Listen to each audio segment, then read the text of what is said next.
एजेंडे में स्वागत आपका। मैं हूं योगेंद्र, आप देख रहे हैं खास खबर। खास खबर में हम बात करेंगे दिल्ली के सियासी रण की। और चुनाव प्रचार का शोर थम चुका है। अब घर घर जाकर के चुनाव प्रचार किया जा सकता है। 5 को मतदान होगा, 8 को किस्मत का पिटारा खुलेगा। इस बार यह कहा जा रहा है कि यूं तो हर चुनाव में बीजेपी अपनी पूरी ताकत लगाती है, लेकिन इस बार कहा जा रहा है कि एडी से छोटी तक की ताकत लगाई है। प्रधानमंत्री ने बजट का भी जिक्र किया है मध्यम वर्ग को साधने के लिए। और जहर, आपदा, शीश महल, राजमहल, बहुत सारी चीजें चली। तो चलिए, हमारे साथ जर्नलिस्टों का पैनल इस वक्त जुड़ चुका है। राजीव जैन साहब हमारे साथ में जुड़े हुए हैं, ओम सैनी साहब जुड़े हुए हैं, प्रमोद वशिष्ठ साहब दिल्ली से जुड़ रहे हैं। सभी का स्वागत है। मैं ओम जी आपके पास में आना चाहूंगा। यूं तो अगर देखिए, नेताओं के बोल बात कम कर दे, जैसे ब्लो बेल्ट की चर्चा की जाती है, वो जा रहे हैं। कोई आश्चर्यचकित करने वाली बात नहीं है। और सभी की स्थितियां जैसे जैसे प्रदेशों में चुनाव का दौर और आगे जाता है, वही स्थिति बनती दिखाई देती है। दिल्ली चुनाव की अगर हम बात करें तो हम लगातार चुनाव को कवर भी कर रहे हैं, देखा भी है। इस बार के इलेक्शन को लेकर के क्या लगता है आपको? देखिए आरोप प्रत्यारोप तो है ही, और तीनों जो पार्टियां हैं, मतलब बीजेपी और साथ साथ में फिर आप और फिर कांग्रेस, इन तीनों की जो लड़ने का जो तौर तरीका है वो बिल्कुल बड़ा डेमोक्रेटिक लग रहा है मुझे। तो शीश महल, राजमहल से लेके और ये सब बातें करने के बाद पानी में जहर मिला देना और ये सब इस तरह की बातें भी आई सामने। लेकिन जो हवा बह रही है वो बहुत अजीब किस्म की है। वो हवा पलटे खा रही है इधर उधर कहीं, क्योंकि जो मैदान में 70 सीटों के लिए लोग हैं वो सब अपनी अपनी सीट पे जमे हुए हैं। और अब ये ऐसा कहना बहुत मुश्किल है कि आप पार्टी अपनी शासन, अपनी सत्ता बचा पाएगी या क्या होगा, या बीजेपी आ पाएगी या क्या होगा, या कांग्रेस कहीं छुपे रुस्तम की तरीके से तो नहीं निकल जाएगी, क्या होगा। इस तरह की बातें अभी कुछ भी स्पष्ट रूप से नहीं कह सकते, क्योंकि जो कुछ नजर आ रहा है उसमें सब में दम के साथ में अब नजर आ रहा है। एक तरफ राहुल है, खड़गे हैं और प्रियंका है, तो दूसरी तरफ प्रधानमंत्री हैं और साथ में बीजेपी के सारे जो लोग गए हुए हैं वो हैं। दूसरी तरफ आपने तो पूरी तरीके से केजरीवाल ने अपना खुद ही मोर्चा खोल रखा है। जिस तरह की भाषा, जैसे आरोप लगाने के लिए वो विख्यात रहेंगे भारतीय राजनीति में। मतलब ये पहली बार हुआ कोई एक नदी के जल में है वो जहर मिला दिया और दिल्ली को मारने की बात, तो इसे इसलिए याद किया जाएगा। इसलिए कुछ भी नहीं कहा जा सकता, लेकिन चुनाव बड़े कांटे का है और अभी सहज नहीं है कि किसी एक दल को बहुमत मिल जाएगा या त्रिशंकु बनेगी। देखिए, कायदे से तो लगता है ऐसा है कि पूरे जोर शोर के साथ में बीजेपी लगी है, लेकिन वो जोर शोर तो पहले भी देखा है। पहले भी अमित शाह साहब काफी ताकत के साथ में कई बार आए थे, लेकिन वो कुछ कर नहीं सके। आपने इतना अपने आप का अपना कवच इतना मजबूत कर रखा था। अब के जरा ढीला है, तो इसमें खंडित तो निश्चित रूप से होगा। सत्ता में रहेगा या नहीं रहेगा ये भी डाउटफुल है। और साथ साथ में जो बिल्कुल 4% पे चल रही थी जो पार्टी, वो निश्चित रूप से अपनी हैसियत स्थापित करेगी। और भारतीय जनता पार्टी और सत्ताधारी दल, जिसे कहना चाहिए आप, उसके साथ में सीधा मुकाबला नजर आता है। इस मुकाबले का फायदा मेरे समझ में आ रहा है। लोग कहते हैं कि इससे आप पार्टी का नुकसान होगा कांग्रेस पे। मैं कह रहा हूँ कांग्रेस का नुकसान, कांग्रेस तो अपने खोए हुए जो समूह है उनको हासिल करने की चेष्टा कर रही है। दलित उसके साथ में आ जाए, और साथ साथ में ये जो राज्य कर्मचारी है जिनके पास में सीधा अभी 12 लाख माफी का ऐलान गया है, कि कितना असर करेगा, क्योंकि बड़ा पावरफुल वोट बैंक है।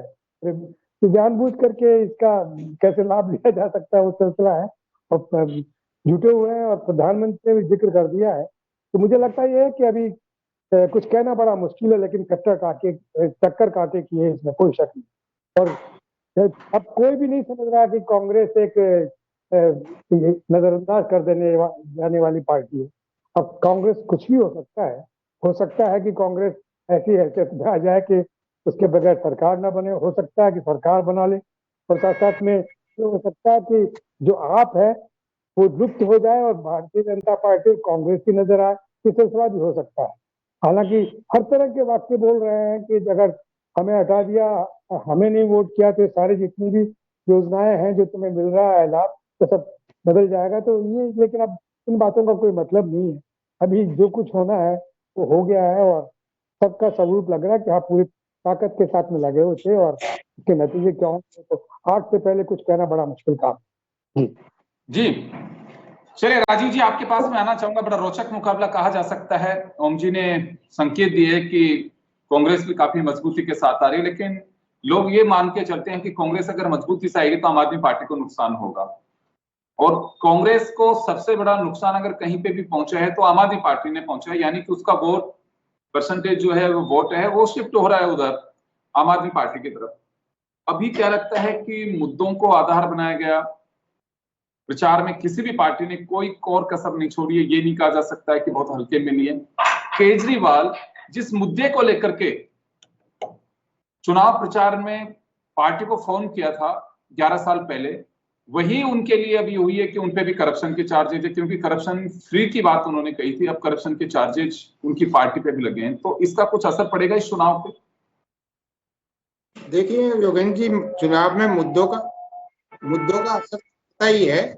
तो ये आप इसमें देखिए कि केजरीवाल की जो पार्टी आम आदमी पार्टी बनी, तो वो हमेशा सवाल पूछा करते थे, लेकिन अब 12-13 साल के अंतराल में ये फर्क आया कि अब दूसरी पार्टियां केजरीवाल से सवाल पूछ रही हैं उन्हीं मुद्दों पे। तो आम आदमी पार्टी का जो स्थापना हुई या जो उसका गठन हुआ, वो भ्रष्टाचार या पारदर्शी शासन देने उन मुद्दों को लेकर उस पार्टी का गठन हुआ, और वो सत्ता में भी आई। उसने 11 साल शासन भी किया दिल्ली में।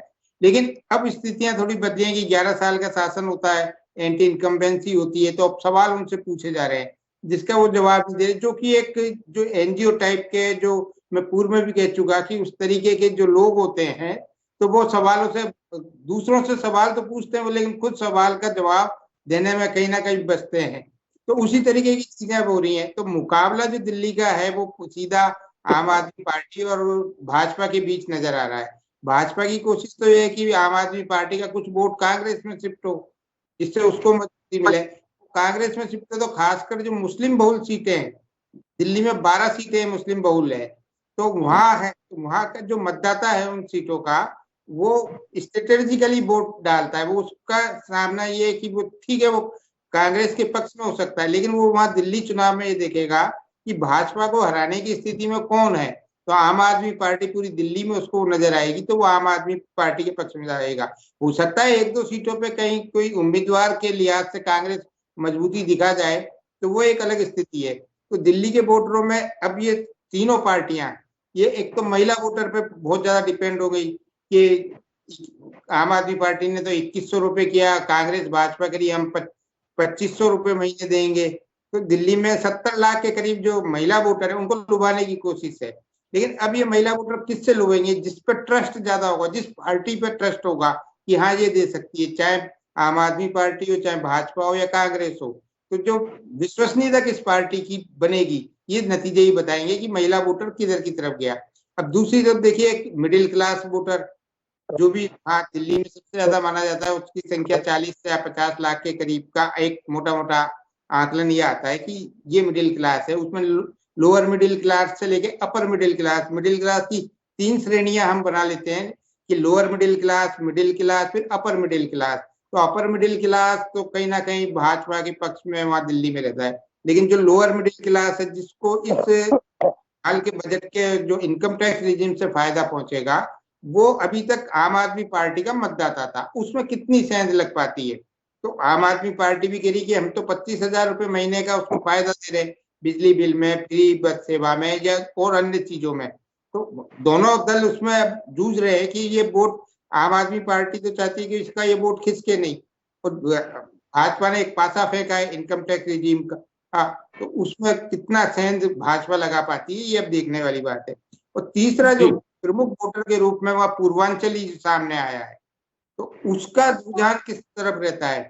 पिछले कुछ 2 चुनावों का देखें तो वो करीब 60-70% आम आदमी पार्टी के पक्ष में रहा। लेकिन इस बार भाजपा ने पूरी ताकत भी उस वोटर पे लगाई है। इसी तरीके झुग्गी झोपड़ियों वाले जो वोटर है, जो कि ये माना जाता है कि 80-90% आम आदमी पार्टी या केजरीवाल का सपोर्टर रहा है, उसमें भी भाजपा ने उनके अलग अलग तरीके के सम्मेलन किए हैं, उनको लुभाने की कोशिश की है कि उनको पक्के मकान दिए जाएंगे या जो भी चीजें एक लोक लुभावन चीजें होती हैं, वो भाजपा पूरी तरीके से कर रही है। तो अब ये सब चीजें देखना है कि आम आदमी पार्टी जो अपना पिछला वोट बैंक है उसमें कितना बनाए रखती है, या उस भाजपा उसमें कितना सहन लगाती है, या उसमें से कितना कांग्रेस की तरफ मोड़ती है। भाजपा रणनीतिक तौर पे चुनाव लड़ रही है, जो मुस्लिम बहुल सीटें वहां कुछ वोट वो भाजपा की कोशिश है कि कांग्रेस की तरफ शिफ्ट हो जाए। तो ये सब चीजें, चुनाव है, चुनाव प्रचार खत्म हो गया, अब ये सब चीजें देखने वाली है। जी योगेंद्र जी। तो बिल्कुल ये तो उस धागे की तरह अगर टूट गया तो गांठ लग जाती है, उसी तरह से मान के चलिए इंडिया गठबंधन की परीक्षा की घड़ी थी। लेकिन इंडिया के मेन ब्लॉक्स में अगर बात करें, आम आदमी पार्टी और कांग्रेस दोनों ही दिल्ली के चुनाव लड़ रहे हैं, और फिर उससे लगता नहीं है कि कहीं पे भी, क्योंकि जो बातें बोली जाती है वो एक स्टेट के लिए नहीं होती हैं, आना दिखाने की कोशिश करती है।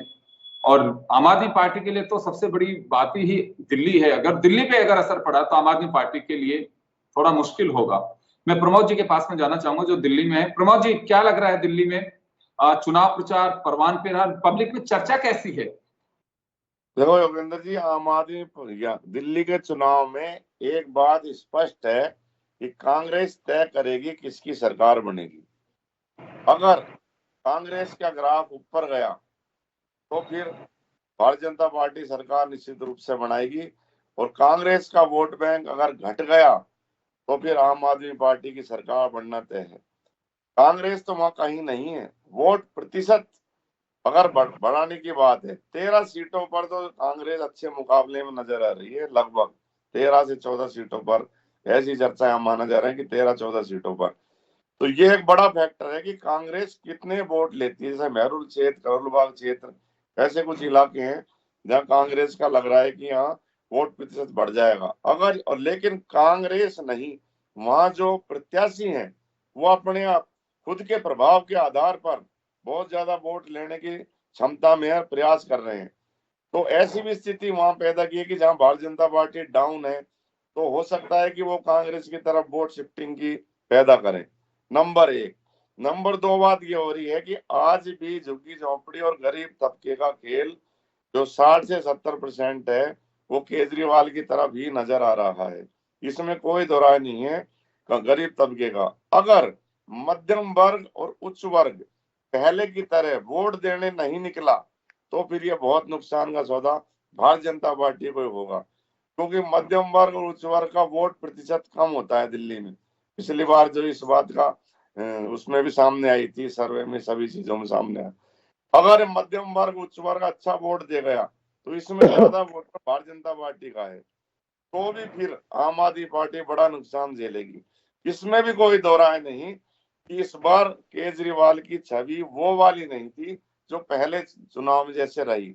वहां इंडिया गठबंधन के राहुल गांधी जी ने जब से ये कहा कि शराब घोटाले में ये माननीय है, केजरीवाल जी पर अच्छे जो आरोप लगाए, केजरीवाल ने उनसे कहा कि गांधी परिवार नेशनल हेराल्ड केस में जमानत पर है। तो इस चीज का भी बड़ा वो फर्क पड़ा है कि जो राहुल गांधी और गांधी परिवार के मुंह से निकला केजरीवाल भ्रष्टाचार में लिप्त है। भारतीय जनता पार्टी के अलावा भारतीय जनता पार्टी के नेता तो बोलते ही रहे, तो लोगों को पता है, ये तो बोलते ही है, लेकिन राहुल गांधी और गांधी परिवार का ये जो वक्तव्य बयान जो चले मंचों पर, तो इससे भी केजरीवाल डैमेज हुआ। एक पढ़े लिखे लोग, बुद्धिजीवी वर्ग, सभी को इस बात का आभास भी हुआ कि अब केजरीवाल वो केजरीवाल नहीं जो अन्ना हजारे के साथ बगल में बैठा था और ये कह रहा था कि राजनीति में मैं ना, अगर मैं आया तो ये कुर्सी ऐसी है, भ्रष्टाचार में ला देती है। अब उन्होंने कहा मैं ना गाड़ी लूंगा ना बंगला लूंगा। तो ये चीजें भी दिल्ली में बहुत जबरदस्त उससे चली हैं इस बार। ऐसा नहीं है कि ये नहीं चली, कि भाई उन्होंने सरकारी सुविधाएं सब ली, गाड़ी भी ले ली, बंगला भी ले लिया। तो केजरीवाल वो केजरीवाल नहीं रहा। तराजू में ये तोलना चाहिए कि क्या वही केजरीवाल है जिसको हम वोट देने जा रहे हैं। हाँ, गरीब फ्री पानी, फ्री बिजली, फ्री है, इस चक्कर में वो झुका हुआ है झुग्गी झोंपड़ी और इस गरीब तबका। कांग्रेस अगर वहां से इस वोट बैंक को अपनी तरफ खींचती है तो कांग्रेस की तरफ ये वोट बैंक आता है। मुस्लिम वोट तो भारतीय जनता पार्टी को मिल नहीं रहा। हाँ, कांग्रेस उसमें डेंट जरूर कर रही है ऐसे क्षेत्रों में जहां उनके प्रत्याशी मजबूत हैं। तो ये स्थिति दिल्ली की उसमें पूरी तरह से बनी रही है, और भ्रष्टाचार का मुद्दा तो यहाँ है ही, इसमें कोई दो राय नहीं। दूसरा जो फ्री के जो रेवड़ियो वगैरह इनका जो चलती हैं चीजें, तो इसमें तो अब इस बार मेरे को लगता है कि सारी पार्टियों ने ही अपने अपने तरीके से जनता को कुछ न कुछ देने का ये प्रयास पूरी तरह किया है। जी हाँ जी, मैं बिल्कुल वापस आ रहा हूं आपके पास में, एक एक मिनट के लिए मैं वापस आना चाहूंगा। ओम जी आपके पास में आना चाहूंगा, चुनाव से ठीक पहले बजट भी है, तो बजट, दो बातें हैं इसमें, क्या बजट का इम्पैक्ट दिल्ली की जनता पे आ सकता है, और केजरीवाल पे जो करप्शन के चार्जेस लग रहे हैं, कि पहले एक परसेप्शन था कि नहीं केजरीवाल कुछ कर सकता, अब नैरेटिव सेट होता जा रहा है, तो इसका नुकसान हो सकता है आम आदमी पार्टी को। देखिए केजरीवाल साहब ने जिस माहौल में अपने को बड़ा किया था, पार्टी को स्थापित किया था, वो माहौल लुप्त हो रहा है बहुत तेजी के साथ। और वो उनका एकमात्र वो जो 22 क्या कहते हैं, उस वक्त जब शराब वाला जो सिलसिला बना है वो आरोप बनने के बाद में, और जिस तरीके से एक गलती इन्होंने की कि एक पोस्टर छाप करके राहुल गांधी को भटका लिया अमित शाह और नरेंद्र मोदी के साथ, ये भ्रष्ट है। ये आरोप जो है इसमें कांग्रेस को पुनः अपने आप में स्थापित करने का मौका दे रहा है। मुझे भी लग रहा है कि माइनॉरिटीज और साथ साथ में जो कमजोर तबके के लोग हैं वो, और लेकिन जो सबसे बड़ा वोट बैंक जो जो अब बनेगा और जो जाएगा, वो जाएगा भारतीय जनता पार्टी के पास में। ये जो ये बजट के साथ में जो केंद्रीय कर्मचारियों को जो लाभ मिलने का सिलसिला है, वो जो घोषणा हुई है बजट में उस तरीके की, वो हो सकता है। लेकिन वो कितने आलसी तबीयत के हैं, कितने सक्रिय रहेंगे कुछ पता नहीं।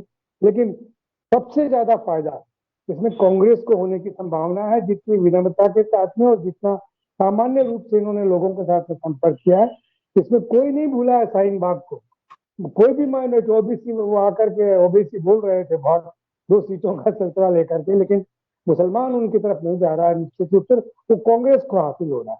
इसी तरीके से दलितों का जो सिलसिला है वो भी डिवाइड हो रहा है।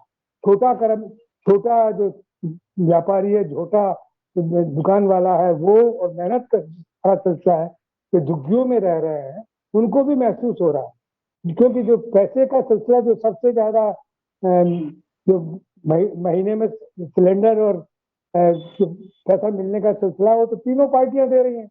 तो चाहे कांग्रेस आएगी वो भी देगी, और बीजेपी आएगी वो भी देगी, वो आप दे रही थी। लेकिन इस वक्त मूल्य स्थापित होने का सिलसिला बन गया इसका, कि कौन सच्चा है कौन झूठा है, और वो शायद मुझे लग रहा है कि ये लाभ कांग्रेस को मिलेगा निश्चित रूप से। बिल्कुल, चलिए सत्ता की चाबी कांग्रेस के हाथ में हो सकती है, कांग्रेस को बेनिफिट होता दिखाई दे रहा है, तभी सभी लोगों का ये कहना है। मैं राजीव जी आपके पास में आना चाहूंगा, मुद्दे कुछ इस तरह के रहे, राजमहल बनाम शीश महल, शीश महल बनाम राजमहल। आपने सुना होगा केजरीवाल यमुना के पानी में जहर बता दिया, बीजेपी पहले दिन से आप दा कह रही है। तो ये कुछ चीजें ऐसी हैं जिनकी चर्चा काफी रही, और इन चर्चाओं का कुछ वोटर पे असर आता है, या फिर लास्ट के मोमेंट पे डिपेंड करता है कि क्या रुख होता है। देखिए, मुद्दे जो चुनाव में उठते हैं उनका असर थोड़ा बहुत तो पड़ता ही है, इसमें कोई दो राय नहीं। लेकिन जी असर का कितना लाभ कौन सी पार्टी ले जाए, तो वही पार्टी इन चीजों का लाभ लेती है जिनका एक संगठन मजबूत होता है। तो दिल्ली चुनाव के में हम देखें तो वहां भाजपा और आम आदमी पार्टी का ही संगठन मजबूत है। कांग्रेस का कोई वहां संगठन मतलब पिछले 10-12 साल में तो बड़ा खत्म सा हुआ है। तो निश्चित तौर पर कांग्रेस के कुछ एक दो जो उम्मीदवार हैं वो निजी तौर पे तो मजबूत है, लेकिन सांगठनिक तौर पे जिनको कहा जा सकता है कि वो मजबूती उनको संगठन के तौर पे नहीं मिल रही, वो अपने बलबूते पर ही कहीं ना कहीं टक्कर आम आदमी पार्टी को दे रहे हैं या को दे रहे हैं। तो लेकिन जो भी दे रहे हैं वो 12, 13, 14 सीट, जैसे प्रमोद जी भी बता रहे थे, वो ज्यादातर सीटें मुस्लिम बहुल सीटें हैं।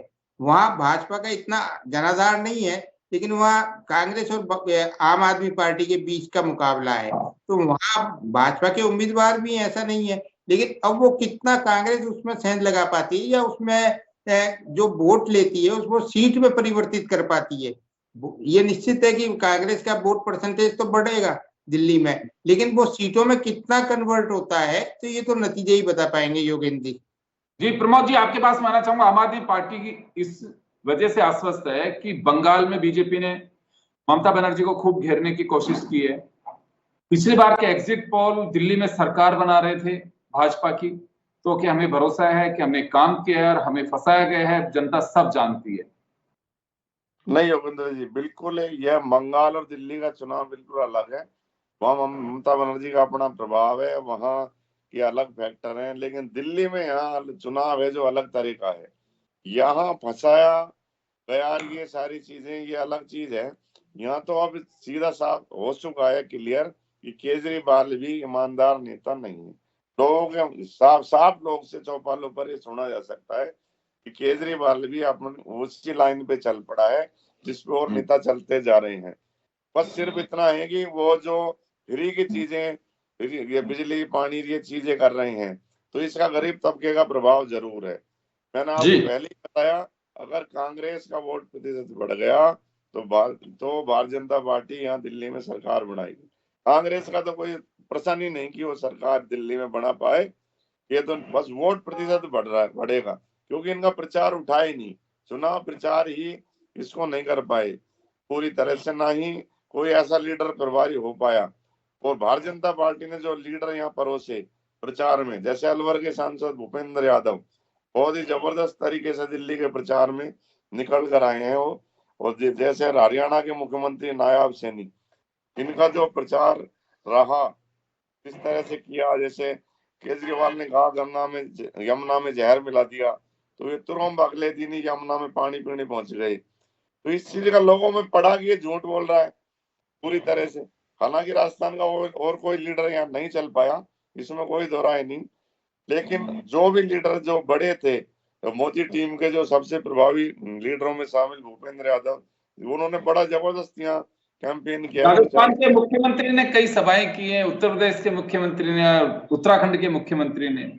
नहीं देखो, इनने मुख्यमंत्री ने किए, लेकिन राजस्थान के मुख्यमंत्री का भी यहाँ कोई प्रभाव नहीं था, ना उत्तराखंड का। यहाँ हरियाणा के मुख्यमंत्री इसलिए छाए रहे कि वो पड़ोसी राज्य है, और दिल्ली से हमेशा वो यमुना के पानी को लेकर टकराव होता रहता है, तो इनकी जो जल बोर्ड को लेकर बड़े विवाद होते रहते हैं, तो हरियाणा से जुड़ा है, हरियाणा के लोग। चलिए मैं रोकना चाहूंगा प्रमोद जी, मैं रोकना चाहूंगा, समय का अभाव है। तो चलिए, हमने चर्चा की है, बड़े सारे काफी मुद्दे रहे। केजरीवाल के सामने इस बार बड़ी चुनौती है, 11 साल में पहली बार इतनी बड़ी चुनौती केजरीवाल को मिली है, और दिल्ली की जनता क्या फैसला करती है तो 8 तारीख को पता चलेगा। लेकिन मुकाबला कड़ा है, बीजेपी ने एडी से चौकी तक का जोर लगा है।